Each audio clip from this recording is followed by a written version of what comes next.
এখন ঘড়িতে সময় হয়ে গেছে বেলা 12টা। আর মেয়েকে দেখো স্কুলের জন্য রেডি করে ছেড়ে দিলাম। ও যাচ্ছে স্কুলে, ওর পরীক্ষা চলছে। আর আজকের পরে আর একটা পরীক্ষা আছে, এই পরীক্ষাটা হলেই কিন্তু এবারের মতো পরীক্ষা শেষ। আবার ফাইনাল পরীক্ষা আছে সেই মার্চ মাসে। তো এখন তো 12টা বাজে আর এখন থেকেই ব্লগটা শুরু করছি। আশা করছি তোমরা সবাই খুবই ভালো আছো, আমরাও ভালো আছি। শিপ্রাস লাইফে তোমাদের সবাইকে অনেক অনেক ওয়েলকাম আর অনেকটা ভালোবাসা। মেয়েকে পাঠিয়ে দেওয়ার পরে ব্যালকনিটাতেই দাঁড়িয়ে আছি। এখনই বাসটা আসবে, বাসটা এলে ওকে ছেড়ে দেওয়ার পরে তারপরে যাব রান্না করতে। বলতে বলতেই দেখো এদিকে বাসটা ঢুকে গেছে, এখান থেকেই দেখা যায়, সেই কারণেই ব্যালকনিটাতেই দাঁড়িয়ে থাকি। আগে জানো তো রোজই মেয়েকে স্কুলের বাসে তুলতে যেতাম আর আসার সময় আবার গিয়ে নিয়ে আসতাম। এখন যেহেতু একটু একটু বড় হচ্ছে আর একদম বাড়ির সামনে দিয়েই বাসটা যায়, সেই কারণে কিন্তু মাঝে মধ্যে এক আধ দিন ছেড়ে দিই। একা একা যাওয়া আসা না করলে শিখতে পারবে বলো, সেই কারণে কিন্তু এক আধ দিন ছেড়ে দেওয়া। তো এদিকে রান্নাঘরে চলে এলাম আর দেখো কিছুটা কাজ আমি আগেই আগিয়ে রেখেছি। সেদ্ধ করা ডিমগুলো ভালো করে ছাড়িয়ে একটু কেটে নিয়েছি আর ফুলকপিগুলোকেও একটু ভাপিয়ে রেখেছি। আজ রান্না হবে ফুলকপি আলু দিয়ে ডিমের ঝোল। নুন হলুদ মাখানো ডিমগুলো কড়াইতে ছেড়ে দিলাম। তেলটা বেশ গরম হয়ে গেছে। এই কড়াইতেই ডিমটা ভাজা হয়ে গেলে ফুলকপিগুলো ভেজে নেব, তারপরে রান্না করব। আর ফুলকপি আলু দিয়ে ডিমের ঝোলটা কিন্তু প্রায়শই আমাদের এখন হবে, কারণ শীতের সময়ই ফুলকপিটা খুব ভালো লাগে। আর সারা বছরে ফুলকপি ভালো লাগলেও এই সময়কার ফুলকপির মতো কিন্তু অতটা ভালো লাগে না। তো ডিমটা থাকলে পরে কি হয়, বাচ্চারা ডিমটা দেখেই কিন্তু সবজিটাও খায়, সেই কারণে আজ ডিম দিয়ে হচ্ছে। এদিকে ভাতের চালটা আমি ধুয়ে রেখে দিয়েছি, জলটা দেব, তারপর ভাতটা বসাবো। শীতের রান্না যদি ঠান্ডা হয়ে যায়, সেই কারণে ভাতটা ভাবলাম একটু পরেই বসাই। তো ওদিকে ভাতটা পরে করে নেব, আগে তরকারিটা সেই কারণেই করা হচ্ছে। আর অনেকটা পরিমাণ ফুলকপি কিন্তু আজকে আমি তরকারিতে দিয়েছি, কারণ আজ হচ্ছে এক তরকারি ভাত, সঙ্গে ভাবছি কিছু একটা সেদ্ধ দেব। তো দেখা যাক, রান্না করতে করতেই কিন্তু আমায় ভাবতে হবে যে আজ কি সেদ্ধ দেব। যদিও সেদ্ধর ওপরে আমার মেয়েদের কিন্তু অতটা রুচি নেই। সাধারণ একটা ডিমের পোচ আর ঘি দিয়ে ওরা যতটা ভালো খায়, সেদ্ধর উপরে কিন্তু ততটা আগ্রহ নেই। তো সেদ্ধটা আমার জন্যই আমি দেব ভাবছি, আর ওদের যদি একটু দেওয়া যায় মাঝে মধ্যে কিন্তু একটু সাধলে খায়, আমার মনটা কিন্তু খুব একটা ওরা ভাঙে না। তো এইখানে সেদ্ধ কী দেবো ভাবতে ভাবতেই মনে পড়লো ঘরে বেশ খানিকটা মিষ্টি কুমড়ো আছে। এদিকে ডিমের মশলাটা করার জন্য আমি নিয়ে নিয়েছি আদা, রসুন, পেঁয়াজ, টমেটো আর কাঁচা লঙ্কা। আর এর সঙ্গে আমি যেগুলো গুঁড়ো মশলা দেব সেগুলো আলাদা করে তো রাখাই রয়েছে। আর এর মধ্যে আমি দিয়ে দিয়েছিলাম একটু গোটা ধনে, সেটা তোমাদের দেখানো হয়নি। মশলাটা আমি রেডি করে নিয়েছি।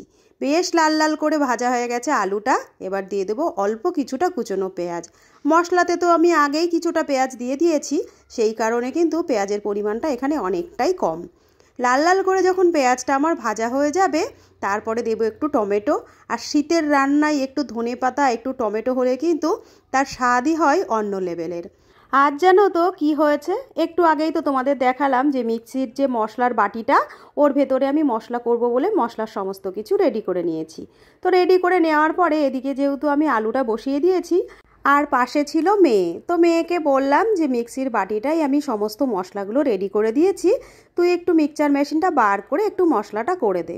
তো কি করেছে জানো তো, অনেকটা পরিমাণ জল দিয়ে দিয়েছে, দিয়ে বাটির মুখটা লাগিয়ে ও মিক্সিটা চালিয়ে দিয়েছে।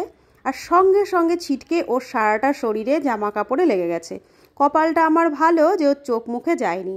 অনেকগুলো কাঁচা লঙ্কা কিন্তু আজ আমি মশলাটার বাটির মধ্যে দিয়ে দিয়েছিলাম।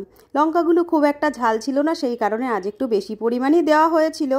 তো যাই হোক, আজ যদি ওই লঙ্কাগুলো ছিটকে মেয়ের চোখে মুখে যেত, হয়তো রান্না খাওয়া বাদ দিয়ে মেয়ে নিয়েই ব্যস্ত হয়ে পড়তে হতো।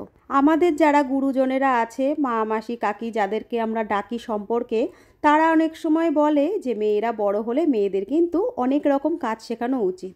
তো আমরা যারা মায়েরা আছি তারা কিন্তু চেষ্টা করি মেয়েদের সব রকমই শেখানোর, কিন্তু সমস্তটাই কিন্তু মেয়েদের সেফটি আগে, তারপরে। তো আমি যেভাবে পারি যতটুকু পারি চেষ্টা করি, তার মধ্যেই ছোট্ট একটা এক্সপিরিয়েন্স আজ তোমাদের সঙ্গে শেয়ার করলাম। আর সেটা হতে হতে কি ঘটতে পারতো সেটাও কিন্তু শেয়ার করলাম। তো আমি সামনেই ছিলাম, পাশেই ছিলাম, খুব একটা অসুবিধা হয়নি, ওদিকটা আমি সামলে নিয়েছি। আর সেই সঙ্গে দেখো এদিকে রান্নাটাও করে নিয়েছি প্রায়। তরকারিটা আমি কষিয়ে খুব ভালোভাবে তারপরে জল দিয়ে দিলাম। কিছুটা পরে দেখো ভাজা মশলা দিয়ে দিচ্ছি, আর এটা কিন্তু আমি ঘরেই করে রাখি।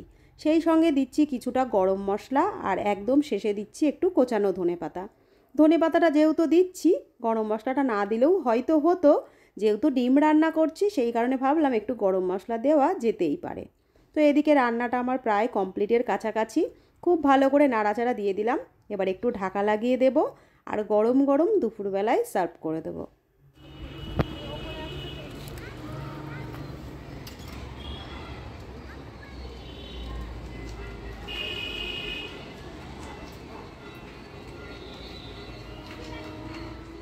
স্নানের পরে চলে এসেছি ছাদে, আর সামনেই দেখো কাকিমাদের ছাদে কতগুলো পায়রা খেলা করছে।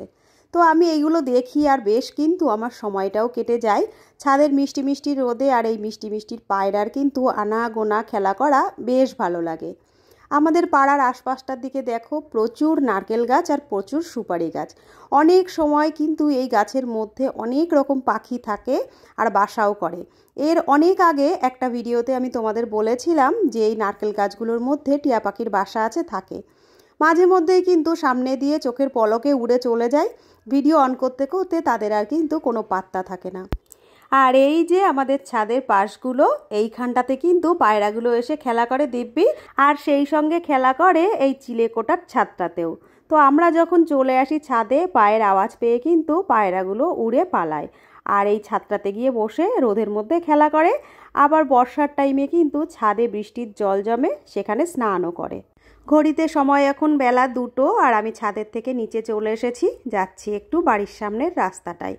একজন সবজি নিয়ে এসেছে আর আমি দূর থেকেই দেখলাম সবাই নিচ্ছে, আর সবজিগুলো কিন্তু বেশ টাটকা।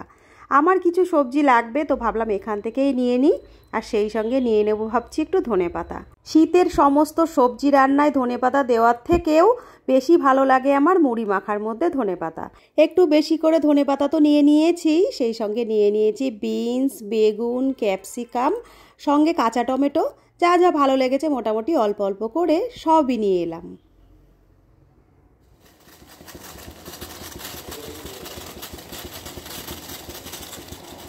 দুপুরের পরে আবার তোমাদের সামনে চলে এসেছি সন্ধ্যাবেলায়, আর নিয়ে চলে এসেছি গরম গরম ব্ল্যাক কফি, আর সেই সঙ্গে একটু মুড়ি আর সঙ্গে ভুজিয়া। তো এই দিয়ে আজকে সন্ধ্যাবেলার টিফিনটা সারবো। আর এখানে রয়েছে ছোট মেয়ের আর আমার জন্য কফি। বড় মেয়ে তো ঘুমোচ্ছে, আর তোমাদের দাদা তো কাজের জন্য ব্যস্ত থাকে। তোমাদের তো বলেছি ব্যবসার কারণে কিন্তু ওর অনেকটা সময় ওদিকে যায়।